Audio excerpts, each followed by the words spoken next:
Hatchbacks come, hatchbacks go. Metros, Fiestas and a million other average hatches doing the school and supermarket run.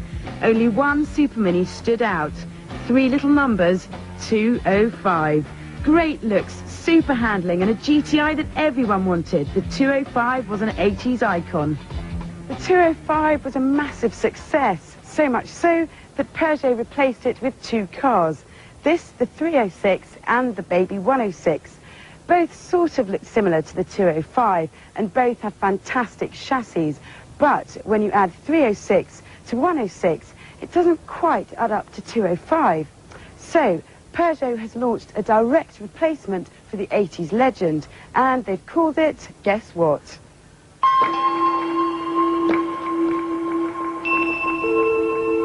One of the 205's biggest attractions was its cute-as-a-button styling. Small and perfectly formed, it was a bundle of fun on 4 wheels. But here, the 206 has a few problems. From the side, it looks like a Rover 200, except for this pointless line from the wheel arch to the door. And around the front, the number plate just seems to be in the wrong position. Having said that, though, the nose itself looks great.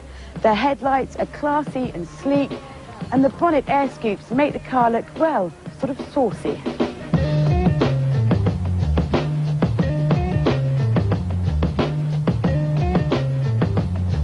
And whilst Jeremy complained about the new Clio's saggy bottom, the 206 has a rear that's as pert and as taut as an obsessive jogger's. Though the centre fog light, which cuts through a bumper line, does have a hint of Cyclops to it. Previous Pugs had delicate dashboards made of cheap and nasty plastics. The 206 follows its bigger brother, the 406, in offering something more substantial, which, for no apparent reason, has the texture of an elephant's skin. In the back of the 3-door, there is just about enough room for 2 6-footers, so long as they have no knees. There are some great touches, like the optional passenger airbag that can be turned off when carrying a child seat. There's also a handy front seat storage box, and all the switches are stylish, solid and give great clunk.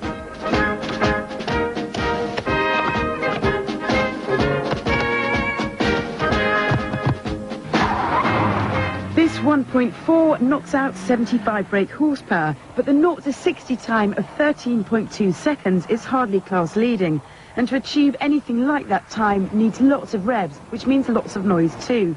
There will also be 1.1 and 1.6 litre petrol engines and a 1.9 litre diesel, but all are derived from existing Peugeot units, which are beginning to feel their age. Fortunately, since the 205, Peugeots have been good fun to drive, no matter what's under the bonnet, and the 206 is no exception. When the road gets twisty, the family traits shine through. It's in the genes.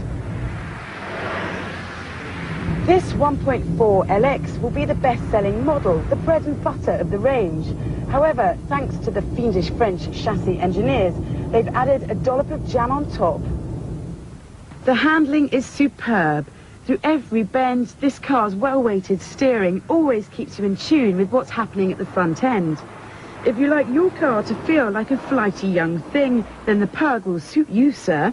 However, if you prefer your set of wheels to be a bit more sure-footed, then rivals such as the Renault Clio would fit the bill perfectly.